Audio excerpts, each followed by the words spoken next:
পাশের হার বাড়লেও কমেছে জিপিএ 5, দেশ সেরা যশোর বোর্ড, পিছিয়ে সিলেট।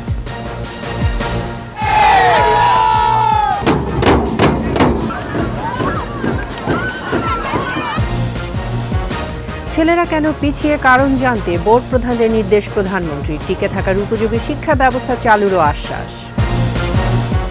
জলবায়ু ঝুঁকি মোকাবেলায় ঢাকার কার্বন নিঃসরণ 70% কমিয়ে আনার পরিকল্পনা, পরিবেশ বান্ধব উন্নয়নের ঘোষণা।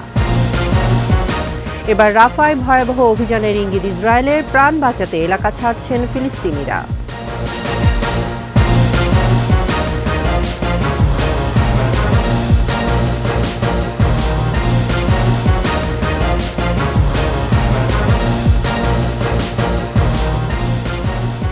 শুনছিলেন ফার্স্ট সিকিউরিটি ইসলামী ব্যাংক পিএলসি সংবাদ শিরোনাম। আমন্ত্রণ সন্ধ্যা 7:21 সংবাদে, সাথে আছি আমি তাইজিন রহমান। দর্শক, 21 টেলিভিশনের সংবাদ একই সাথে সরাসরি দেখতে পাবেন আমাদের ফেসবুক পেজ www.facebook.com/2124 অনলাইনে।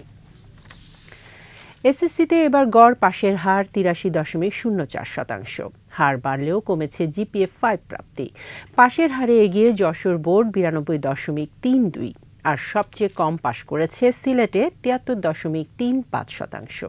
আরও জানাচ্ছেন মানিক শিকদার। জীবনে প্রথম পাবলিক পরীক্ষা, আবেগ উৎকণ্ঠায় অপেক্ষার পর ফল প্রকাশ। আশানুরূপ ফল পেয়ে শিক্ষার্থীদের বাঁধভাঙা উচ্ছ্বাস। 10 বছরের সাধনার পর সাফল্যের সাথে উত্তীর্ণ হওয়ার পাশাপাশি সহপাঠী বন্ধুদের সাফল্যে আবেগ আপ্লুত শিক্ষার্থীরা। সারা বছর পড়াশোনা করার পর সুন্দর রেজাল্ট হয়েছে, আলহামদুলিল্লাহ। একটা এক্সাম দিয়ে গেলাম, এই যে এক্সপেরিয়েন্সটা গেইন হলো, আশা করি এটা সামনে হেল্প করবে আরো। কষ্ট করেছি, অনেক কষ্টের ফল পেয়েছি, আর অনেক বেশি ভালো লাগছে। সাফল্যের জন্য বাবা মা, শিক্ষক ও শিক্ষা প্রতিষ্ঠানের প্রতি কৃতজ্ঞতা ঝরল সাফল্য পাওয়া শিক্ষার্থীদের কণ্ঠে। সবচেয়ে বড় অবদান রাখছে আমার মা। সত্যি কথা বলতে 2 বছর অনেক কষ্ট করছে। আর আজকে মাদার্স ডে, তো মাকে এত বড় একটা গিফট দিতে পেরে আমি সিরিয়াসলি অনেক হ্যাপি। সন্তানদের সাফল্যে খুশি অভিভাবকরাও। পরীক্ষা আলহামদুলিল্লাহ ভালো দিয়েছে, রেজাল্টও আলহামদুলিল্লাহ ভালো হয়েছে। 10 বছর কষ্ট করার পর তারপর আমার মেয়ে যখন হাসবে, এর চাইতে বেশি কিছু আর চাই না। আমার বাচ্চাটা যেন ভালো রেজাল্টের পাশাপাশি একটা ভালো মানুষ হতে পারে। আমার সন্তান না, সবাই তো আমার ছেলের সাথে ফ্রেন্ড যারা সবাই ভালো রেজাল্ট করছে। স্যারদেরকে অসংখ্য ধন্যবাদ। তবে পাঠ্যসূচির ঘন ঘন পরিবর্তন নিয়ে উদ্বিগ্ন অভিভাবকরা। আমার ছেলে তো বলবো যে আগের কারিকুলামে লাস্ট ব্যাচ, বারবার চেঞ্জ হওয়াতে ওরা একটু কনফিউশনে পড়ে যায়। 9টি সাধারণ বোর্ড, মাদ্রাসা ও কারিগরি বোর্ডে এবছর 20,24,192 পরীক্ষার্থীর মধ্যে 1,82,129 জন জিপিএ 5 পেয়েছে। মোট পাশ করেছে 16,72,153 শিক্ষার্থী। পাশের হার 83.04%। পাশের হার নিয়ে মিশ্র প্রতিক্রিয়া শিক্ষকদের। রেজাল্টে আমরা সন্তুষ্ট।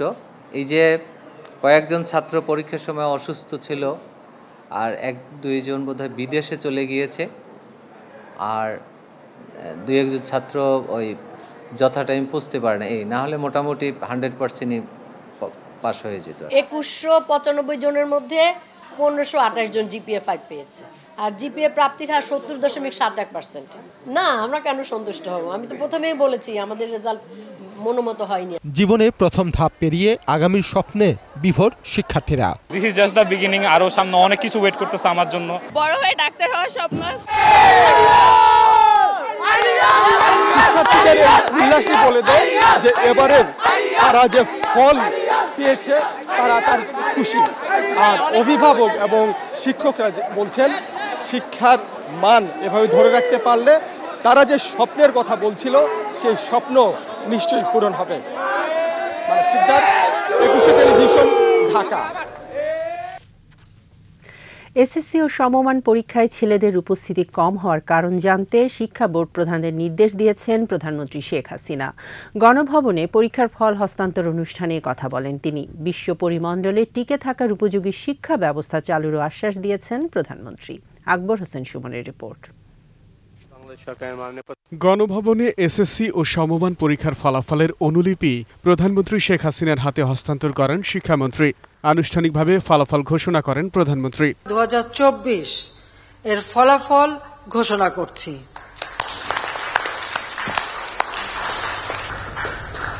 সাক্ষরতার হার ও শিক্ষার মানোন্নয়নে সরকারের ভূমিকা তুলে ধরে ছেলে শিক্ষার্থীদের কমতিতে উদ্বেগ প্রকাশ করেন সরকার প্রধান। কেন আমাদের ছাত্ররা পিছিয়ে আছে বা কেন কি হিসেবে কম, এটা বোধহয় আমাদের একটু দেখতে হবে। আমরা বিবিএসকেও আমরা বলতে পারি, যখন তারা মানে আমাদের গণনা করে তখন দেখা দরকার যে ঘটনাটা কি, কারণটা কি, কি কারণে ছেলেরা কমবে। কমার তো কথা না, সমান সমান হোক, সেটাই তো চাই। মেয়েরা হলে একটু খুশি হই, এতে কোনো সন্দেহ নাই। বিএনপি জামায়াত জোট সরকারের সময় শিক্ষা ব্যবস্থায় ধস নেমেছিল বলেও উল্লেখ করেন প্রধানমন্ত্রী। ৭৫ পরে যা সরকার এসেছিল সেখানে কিন্তু ঠিক শিক্ষা সেই পরিবেশটা ছিল না। বিশ্ববিদ্যালয়গুলিতে অস্ত্রের ঝনঝনানি, ছাত্রদের হাতে অস্ত্র, মেধাবী ছাত্রদের হাতে অস্ত্র, অর্থ তুলে দিয়ে তাদেরকে বিপথে নিয়ে যাওয়া, তাদেরকে মানে ক্যাডার হিসেবে ব্যবহার করা, তাদেরকে তাদের হাতে তুলে দিয়ে একটা রাজনৈতিক ভিত্তি তৈরি করার প্রচেষ্টা নেওয়া, সেশন জট প্রতিনিয়ত ছিল এবং সাক্ষরতার হারও কিন্তু আর বাড়তে পারেনি। স্মার্ট বাংলাদেশ বিনির্মাণে বিশ্বমানের শিক্ষা ব্যবস্থায় গুরুত্ব দেন প্রধানমন্ত্রী। ৮-এর নির্বাচনী ইস্তাহারে ছিল ডিজিটাল বাংলাদেশ, আমরা সেটা করে ফেলেছি। এখন ৪১ সালের আমাদের যে প্রেক্ষিত পরিকল্পনা এবং সুনির্দিষ্ট লক্ষ্য যে আমরা স্মার্ট বাংলাদেশ করবো। স্মার্ট বাংলাদেশ করতে হলে আমাদের ছেলেমেয়েদেরকে শিক্ষা দিতে হবে। আজকে ছেলেমেয়েরাই তো সামনে সেই স্মার্ট সিটিজেন হবে এবং তারা দেশকে এগিয়ে নিয়ে যাবে। আমি আশা করি শিক্ষার্থীরা উচ্চশিক্ষা শিক্ষিত হয়ে দেশের কল্যাণ করবে, দেশের মানুষের জন্য কাজ করবে, আর স্মার্ট বাংলাদেশের সৈনিক হিসেবে তারা গড়ে উঠবে, সেটাই আমি চাই। ডিজিটাল যুগের প্রজন্ম অনেক মেধাবী বলেও মন্তব্য করেন বঙ্গবন্ধু কন্যা। এটা তো ডিজিটাল যুগের ছেলে মেয়ে, এমনি তাদের মেধা অনেক বেশি। আকবর হোসেন সুমন, ২১ টেলিভিশন, ঢাকা। ফল প্রকাশের পর দেশের শিক্ষা প্রতিষ্ঠানগুলো ছিল উৎসবমুখর। কাঙ্ক্ষিত ফলাফলের দারুণ খুশি শিক্ষার্থী, অভিভাবক ও শিক্ষকরা। এসএসসির ফলাফলে এবার নরসিংদীর নাসিমা কাদির মোল্লা স্কুল হয়েছে দেশ সেরা। প্রতিনিধিদের তথ্য, ছবিতে মাসুমা লিসার রিপোর্ট। এ যেন খুশির বন্যা। বাদ্যবাজনা বাজিয়ে শিক্ষার্থীদের আনন্দ ভাগাভাগি, খুশি অভিভাবক ও শিক্ষকরাও। এবছর যশোর শিক্ষা বোর্ডে জিপিএ-5 পেয়েছে ২০,৭৬১ জন। গত বছরের চেয়ে পাশের হার ও জিপিএ-5 দুটোই বেড়েছে। যশোর শিক্ষা বোর্ডের সবচেয়ে ভালো ফল সাতক্ষীরায়, পাশের হার ৯৬.১২%। খুলনা দ্বিতীয় ও যশোর তৃতীয়। অকৃতকার্য কোনো প্রতিষ্ঠান নেই এই ৩ জেলায়। ময়মনসিংহ শিক্ষা বোর্ডে পাশের হার ৮৫%। জিপিএ-5 পেয়েছে ১৩,১৭৮ জন। বরিশাল বিভাগে এবার পরীক্ষায় অংশ নেয় ৮৭,৭৩৪ জন। পাশ করেছে ৭৮,১৯৭ জন। এবছর পাশের হারের সাথে কমেছে জিপিএ-5 এর সংখ্যা। শতভাগ পাস সহ ৯৯.৬৬% জিপিএ-5 পেয়ে দেশসেরা ফলাফল অর্জন করেছে নরসিংদীর নাসিমা কাদির মোল্লা হাই স্কুল অ্যান্ড হোমস। নামি দামি শিক্ষা প্রতিষ্ঠানকে পেছনে ফেলে এ সাফল্যে খুশি শিক্ষার্থী, শিক্ষক ও অভিভাবকরা। কুমিল্লা বোর্ডে জিপিএ-5 পেয়েছে ১২,১০০ শিক্ষার্থী। ফলাফলে এগিয়ে মেয়েরা। ১৬২টি প্রতিষ্ঠানের মধ্যে সব প্রতিষ্ঠানেই শতভাগ পাশ করেছে। রাজশাহী শিক্ষা বোর্ডে বেড়েছে পাশের হার ও জিপিএ-5। বরাবরের মতো এবারও ছেলেদের চেয়ে এগিয়ে মেয়েরা। এবার বেড়েছে শতভাগ পাশ ও শূন্য ফলাফল প্রাপ্ত স্কুলের সংখ্যা। এবার ২টি স্কুল থেকে কেউ পাশ করেনি। সিলেটে জিপিএ-5 পেয়েছে ৭,৯২০ জন। এবছর সিলেট বোর্ডের অধীনে পরীক্ষার্থী ছিল ১,০৯,০৭৩ শিক্ষার্থী। পাশ করেছে ৮০,০০০। দিনাজপুর বোর্ডে গত বছরের তুলনায় এবার পাশের হার প্রায় ২% বেড়েছে। পাশের হার এবং জিপিএ-5 প্রাপ্তিতে এবারও ছেলেদের চেয়ে মেয়েরা এগিয়ে। একজনও পাশ করেনি এমন স্কুলের সংখ্যা এবার ৪টি। চট্টগ্রাম বোর্ডে এবার পাশের হার বেড়েছে, তবে কমেছে জিপিএ-5। এবার ১,৪৫,৪৯০ জন পরীক্ষার্থীর মধ্যে পাশ করেছে ১,২০,০৮৭ জন। পাশের হার ৮২.৮০। ফেনীতে কমেছে পাশের হার ও জিপিএ-5। ৪টি শিক্ষা প্রতিষ্ঠান শতভাগ পাশ করেছে।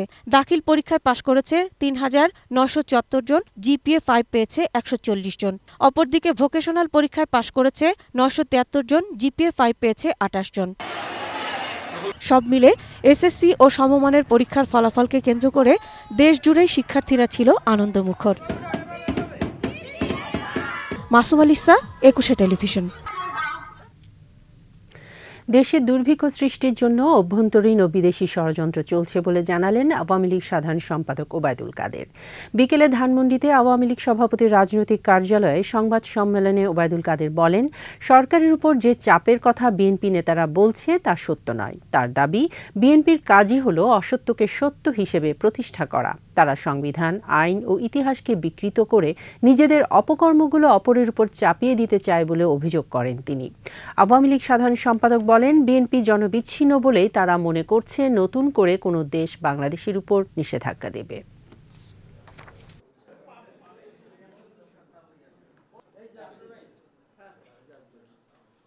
বঙ্গবন্ধু কন্যা শেখ হাসিনা নির্বাচনের আগেই বলেছেন যে নির্বাচনের পর দুর্ভিক্ষ সৃষ্টির পায়ে তারা চলছে এবং নেতাকর্মীদের তিনি এ ব্যাপারে সতর্ক করে দিন। কাজেই আপনারাও জানেন যে কথাটা সত্য নয়। শেখ হাসিনা কিন্তু বলেননি নির্বাচন হইলেই সংকট কেটে যাবে। তিনি বলেছেন দুর্ভিক্ষ সৃষ্টি হতে পারে এবং সেই চেষ্টা অনেকেই করছে আন্তর্জাতিকভাবে এবং দেশের অভ্যন্তরে।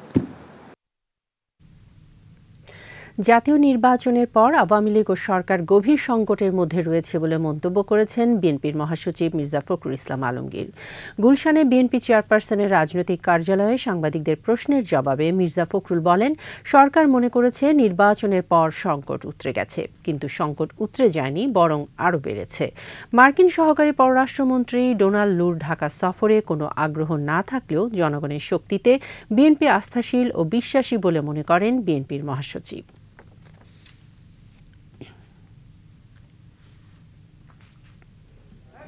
উনাদের একটা ফলস ধারণা তৈরি হচ্ছে যে they have overcome the crisis, সংকট থেকে তারা উপরে উঠে গেছেন, সংকট আরও গভীর করেছেন। এই বিগত নির্বাচনে আওয়ামী লীগের সংকট আরও গভীর হয়েছে, সরকারের সংকট আরও গভীর হয়েছে এবং ওনারা যদি এখনই সেটা উপলব্ধি না করেন এবং সে নিরসন চেষ্টা না করেন তাহলে ভবিষ্যৎ তাদের জন্য খুব ভালো না। জলবায়ু পরিবর্তনের ঝুঁকি মোকাবেলায় 2050 সালের মধ্যে ঢাকার কার্বন নিঃসরণ 70% কমিয়ে আনতে চায় 2 সিটি কর্পোরেশন। এজন্য উন্নয়ন কাজ পরিবেশ বান্ধব ও টেকসই করার ঘোষণা দিয়েছে মেয়ররা। তারা বলছেন, কর্মপরিকল্পনা বাস্তবায়নে সিটি কর্পোরেশনের নিজস্ব বাজেটও রাখবে। শিউলি শবনমের প্রতিবেদন। উন্নত দেশগুলোর উচ্চমাত্রায় গ্রিনহাউস গ্যাস নিঃসরণের প্রভাবে কম কার্বন নিঃসরণ করেও সবচেয়ে বেশি ক্ষতির মুখে বাংলাদেশ সহ দক্ষিণ এশিয়ার দেশগুলো। ঝুঁকিতে পরিবেশ, স্বাস্থ্য, কৃষিখাত সহ দেশের অর্থনীতি। প্রতিনিয়ত নদী ভাঙন ও গৃহহীন বিপুল জনগোষ্ঠী ঢাকামুখী হওয়ায় চরম ঝুঁকিতে রাজধানী ঢাকা। এ অবস্থায় ঢাকার কার্বন নিঃসরণ কমাতে উত্তর ও দক্ষিণ সিটির অভিন্ন কর্মপরিকল্পনা, যেখানে 2030 সালের মধ্যে 14.9%, 2040 সালে 33.8 এবং 2050 সালের মধ্যে 70.6% গ্রিনহাউস গ্যাস কমানোর লক্ষ্য নির্ধারণ করা হয়েছে। কার্বন নিঃসরণ শূন্য করে ঢাকা গড়ে তুলতে সিটি কর্পোরেশন কাজ করছে বলে জানান 2 সিটির মেয়র। বর্জ্য থেকে বিদ্যুৎ উৎপাদন, বুড়িগঙ্গার 2 তীর সহ ব্যাপক হারে গাছ লাগানোর পরিকল্পনা তুলে ধরেন তারা। 2050 সালের মধ্যে নেট জিরো এমিশনে যাওয়া যায়, তার জন্য যে চিহ্নিত করা হয়েছে কার্যকলাপগুলো, সেই সম্পূর্ণ কার্যকলাপ পূর্ণ বাস্তবায়নের জন্য ঢাকা দক্ষিণ সিটি কর্পোরেশন কাজ করে যাবে। যারা জলবায়ু পরিবর্তনের জন্য দেশগুলো দায়ী, তাদেরকে এই ক্লাইমেট ফান্ড অবশ্যই দিতে হবে। এখন সময় আসছে আমরা দেখতে চাই বিশ্বের দেশগুলো কত টাকা দিয়েছে আমাদেরকে। ঢাকার পাশাপাশি দেশ জুড়ে এই পরিকল্পনা বাস্তবায়ন করার কথা জানান পরিবেশ মন্ত্রী। বলেন, সরকারের উন্নয়ন পরিকল্পনায় অগ্রাধিকার পাবে টেকসই পরিবেশ বান্ধব সবুজ প্রযুক্তি। ঢাকার আমরা একটা স্যাটেলাইট ইমেজ তৈরি করছি, উপর থেকে আমরা একটা ইমেজ তৈরি করি কোন জায়গায় গাছ লাগানো যায়। এটা আমাদের দক্ষিণের সম্মানিত মেয়র বললেন, আসলে ঢাকাকে যদি আমাদেরকে বাসযোগ্য রাখতে হয় বা করতে হয়, এখানে ন্যূনতম একটা সবুজ এলাকা আমাকে রাখতে হবে। জলবায়ু পরিবর্তনজনিত ঝুঁকি মোকাবেলায় সরকার এরই মধ্যে 25টি মন্ত্রণালয়ের অধীনে 37,000 কোটি টাকা বরাদ্দ দিয়েছে বলেও জানান মন্ত্রী। এই মন্ত্রণালয় থেকে আমরা কিন্তু সমন্বয়টাই করছি। শিউলি শবনম, 21 টেলিভিশন, ঢাকা। নিচ্ছে সংবাদ বিরতির পর যা থাকবে। এপ্রিলে সড়কে প্রাণ গেছে 679 জনের, চালকদের মাঝে অসুস্থ প্রতিযোগিতাকে দুষছে রোড সেফটি ফাউন্ডেশন। বৈরী আবহাওয়ায় হুমকির মুখে লিচুর ফলন, লোকসানের আশঙ্কায় কৃষক।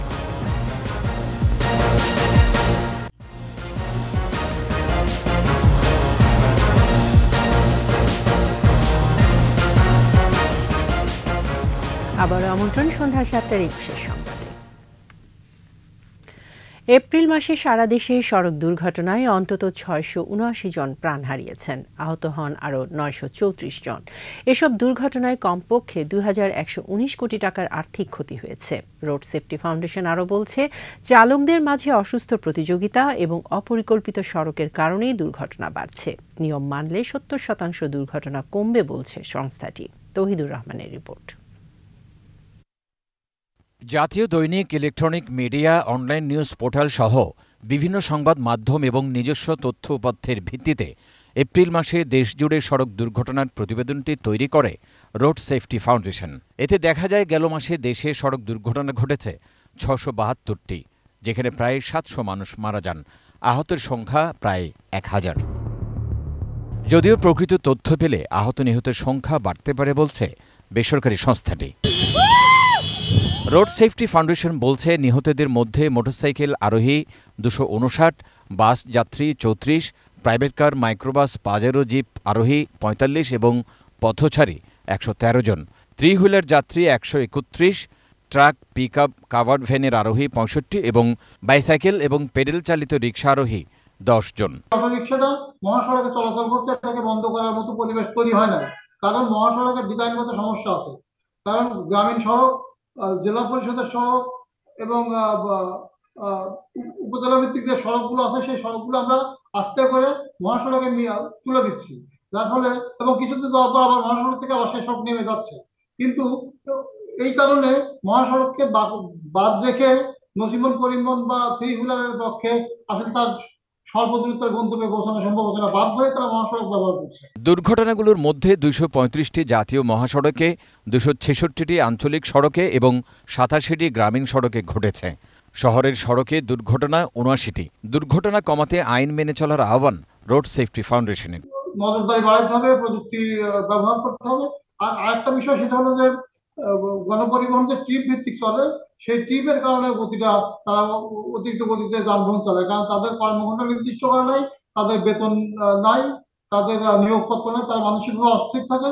এপ্রিল মাসে চট্টগ্রাম বিভাগে সবচেয়ে বেশি 132টি দুর্ঘটনা ঘটেছে এবং ঢাকা বিভাগে সবচেয়ে বেশি 176 জন নিহত হয়েছেন। তৌহিদুর রহমান, 21 টেলিভিশন, ঢাকা। বৈরী আবহাওয়ায় হুমকির মুখে লিচুর ফলন। শুরুতে গাছ ভর্তি মুকুল দেখা গেলেও প্রচণ্ড তাপ প্রবাহে ঝরে পড়েছে অনেক দানা। কৃষি বিভাগ নানা পরামর্শ দিলেও কোনো কোনো জাতের লিচু অর্ধেকেরও বেশি ঝরে যাওয়ায় হতাশ কৃষক। দিনাজপুর প্রতিনিধি চিত্ত ঘোষের তথ্যচিত্রে আরও জানাচ্ছেন সমর ইসলাম। লিচুর জন্য বিখ্যাত দিনাজপুরে শুরুতে গাছ ভর্তি মুকুল এলেও দানা আসার পর শুরু হয় প্রচণ্ড তাপপ্রবাহ। এতে লিচুর দানা বিবর্ণ হয়ে শুকিয়ে ঝরে পড়ে। তবে আগে মুকুল আসায় কোনোমতে টিকে আছে বোম্বাই জাতের লিচু। বেদেনা, মাদ্রাজি, চায়না 3 ও কাঠালি জাতের লিচুর দানা অর্ধেকই ঝরে গেছে। সেচ দিয়েও লিচু রক্ষা করতে না পেরে হতাশ চাষিরা। কোনো বলতে একদম খালি লিচু নাই, ওইগুলা লিচু একমাত্র বোম্বাই ছাড়া। আর যে ওয়েদার যাচ্ছে, ওয়েদারের উপর ভিত্তি করে তারপর আমরা পানি যাচ্ছি, সেচ দিয়েছি এবং বীজ দিয়েছি। রোদের তাপে জ্বলে গেল। এখনো যেটা লিচু আছে, যথেষ্ট লিচু আছে, হ্যাঁ, কিন্তু তাপমাত্রা বেশি। মান্দারাজি এলা ঝড় করছে, দেখায় বোম্বাই শুধু এনা আছে গাছের মধ্যে, এখন বলা যাবে না কি হবে নাই হবে। তামার পানি যা হয় তামার পড়ে গেল, যার নিচে হয়েছিল কুয়া চলে না। বৈরী আবহাওয়ায় আশানুরূপ ফলন নিয়ে শঙ্কায় কৃষি বিভাগও। ফল ঝরে যাচ্ছে, বনের গোটা শুকিয়ে যাচ্ছে।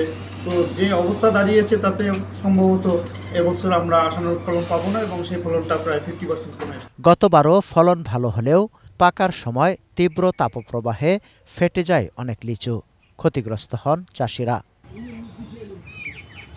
সমর ইসলাম, 21 টেলিভিশন। সুন্দরবনে আগুন লাগার কারণ খুঁজতে আরও 7 দিনের সময় নিয়েছে তদন্ত কমিটি। পূর্ব সুন্দরবনের ডিএফও কাজী করিমের কাছ থেকে তদন্ত কমিটি এই সময় নেয়। এর আগে পূর্ব সুন্দরবনের আমরবুনিয়া এলাকায় গত 4 মে আগুন লাগলে তার কারণ বের করতে চাঁদপাই রেঞ্জের এসিএফ রানা দেবকে প্রধান করে 3 সদস্যের তদন্ত কমিটি গঠন করা হয়। ওই কমিটিকে 7 কার্যদিবসের সময় বেঁধে দেওয়া হয়, কিন্তু বেঁধে দেওয়ার সময়ের মধ্যে কমিটি প্রতিবেদন জমা দিতে পারছে না, তাই আরও 7 দিনের সময় চাওয়া হয়।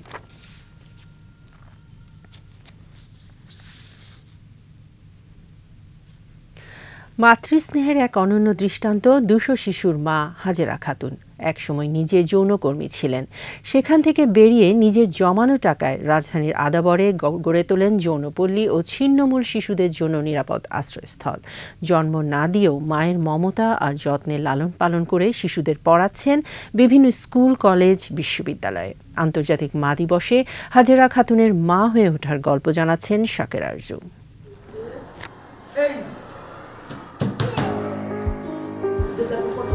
পঞ্চাশোর্ধ্ব হাজেরা খাতুন, তাকে ঘিরে রয়েছে জিহাদ রনি সহ তার আরও অনেক সন্তানেরা। এই শিশুরা তাকে ছাড়া কিছুই বোঝে না। তিনি তাদের কখনো খাইয়ে দিচ্ছেন, কখনো বা গল্প করছেন।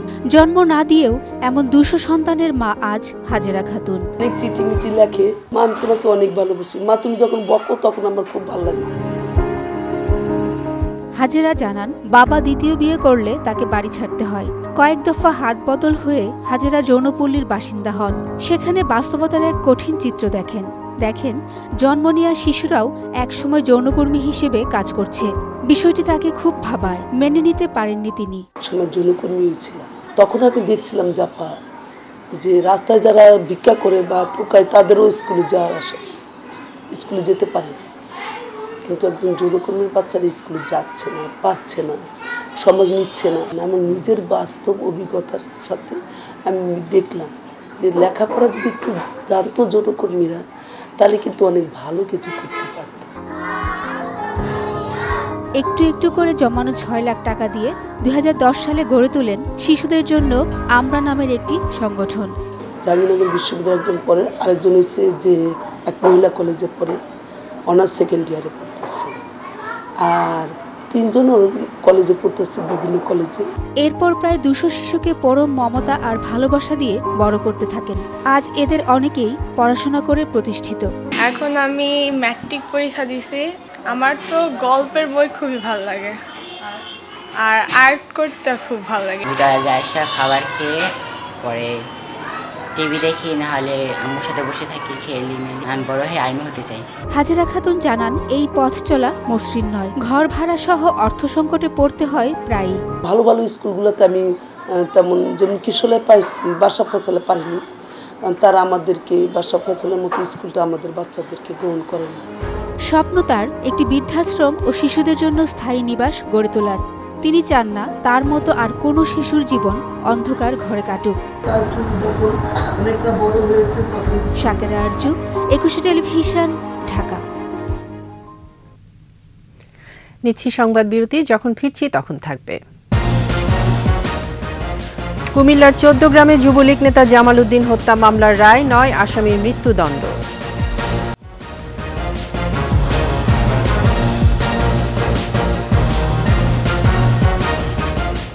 আবারও আমন্ত্রণ সন্ধ্যা 7টার 21 সংবাদে। কুমিল্লার 14 গ্রামে যুবলীগ নেতা জামাল উদ্দিনকে হত্যার দায়ে 9 জনকে মৃত্যুদণ্ড দেয়া হয়। 9 জনের দেয়া হয় যাবজ্জীবন কারাদণ্ডের আদেশ। দুপুরে কুমিল্লার অতিরিক্ত জেলা ও দায়রা জজ আদালতের বিচারক জাহাঙ্গীর হোসেন এই রায় ঘোষণা করেন। তবে মামলা থেকে 5 জনকে অব্যাহতি দেয়া হয়। মামলায় মৃত্যুদণ্ড প্রাপ্তরা হলেন 14 গ্রাম আলকরা ইউনিয়নের সাবেক চেয়ারম্যান মোহাম্মদ ইসমাইল হোসেন সহ তার 8 জন সহযোগী। 2016 সালের 8ই জানুয়ারি চাঁদাবাজি সহ বিভিন্ন অপকর্মের প্রতিবাদ করায় ক্ষুব্ধ হয়ে যুবলীগের সভাপতি জামাল উদ্দিনকে গুলি করে হত্যা করেন ইউপি চেয়ারম্যান মোহাম্মদ ইসমাইল হোসেন। এই ঘটনায় নিহতের বড় বোন 23 জনকে আসামি করে মামলা করেন। রায় ঘোষণার সময় 1 জন যাবজ্জীবনপ্রাপ্ত ও 2 জন খালাসপ্রাপ্ত আসামি উপস্থিত ছিলেন, বাকিরা সব পলাতক রয়েছেন। ঝিনাইদহ সদর উপজেলা পরিষদ নির্বাচনে জনপ্রতিনিধি নির্বাচিত হওয়ার পর জনগণের ভালোবাসায় সিক্ত হলেন তৃতীয় লিঙ্গের বর্ষা খাতুন। শীত গ্রীষ্মে যে কোনো বিপদে বর্ষাকে পাশে পাওয়ায় জনগণ মানুষটির আহ্বানে সাড়া দিয়ে পাশে দাঁড়িয়েছে। সবার ভালোবাসার ঋণ পরিশোধের পাশাপাশি তৃতীয় লিঙ্গের মানুষদের ভাগ্য উন্নয়নে কাজ করার প্রত্যয় বর্ষা খাতুনের। ঝিনাইদহ প্রতিনিধি এম রায়হানের রিপোর্ট, জানাচ্ছেন রত্না জামান। জনপ্রতিনিধি নির্বাচিত হওয়ার পর থেকে ফুল, মালা, মিষ্টি নিয়ে সব শ্রেণীর মানুষ ছুটে আসেন বর্ষার বাড়িতে। মালা পরানো, কুশল বিনিময় শেষে করানো হয় মিষ্টিমুখ। ঝিনাইদহ সদর উপজেলা পরিষদ নির্বাচনে মহিলা ভাইস চেয়ারম্যান পদে বিপুল ভোটে নির্বাচিত হওয়ার পর থেকেই বর্ষার বাড়িতে এমন উৎসব।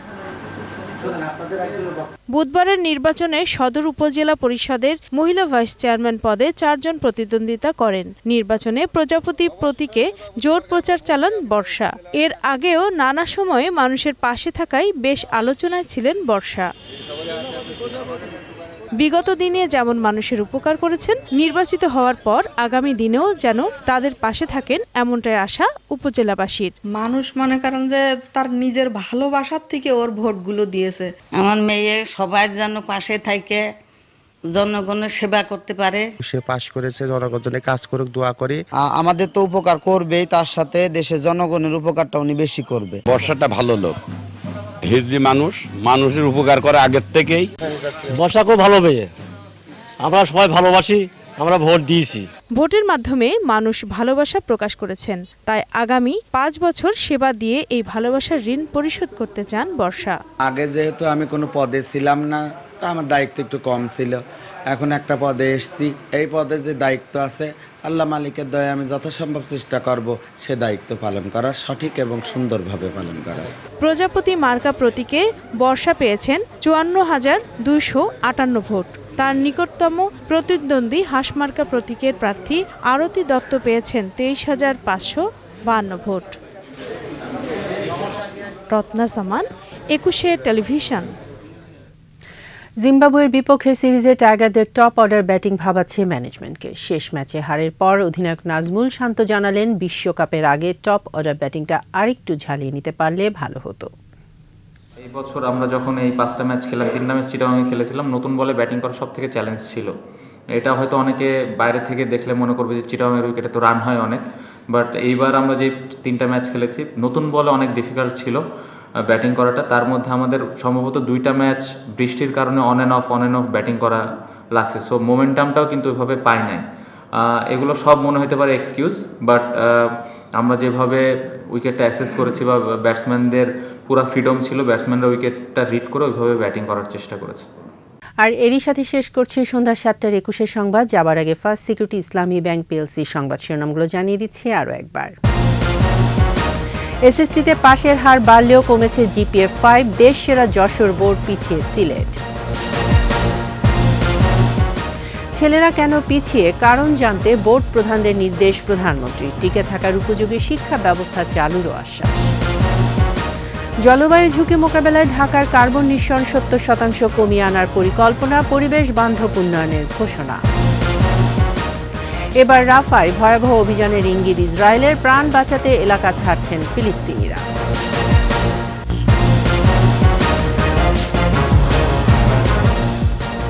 সর্বশেষ খবর জানতে ডায়াল করুন 2021 নম্বরে, আর ভিজিট করুন 21-tv.com এই ওয়েবসাইটে। যারা ফেসবুকে ভিজিট করতে পারেন facebook.com/2124 অনলাইনে। পরের সংবাদ রাত 9টায় দেখার আমন্ত্রণ।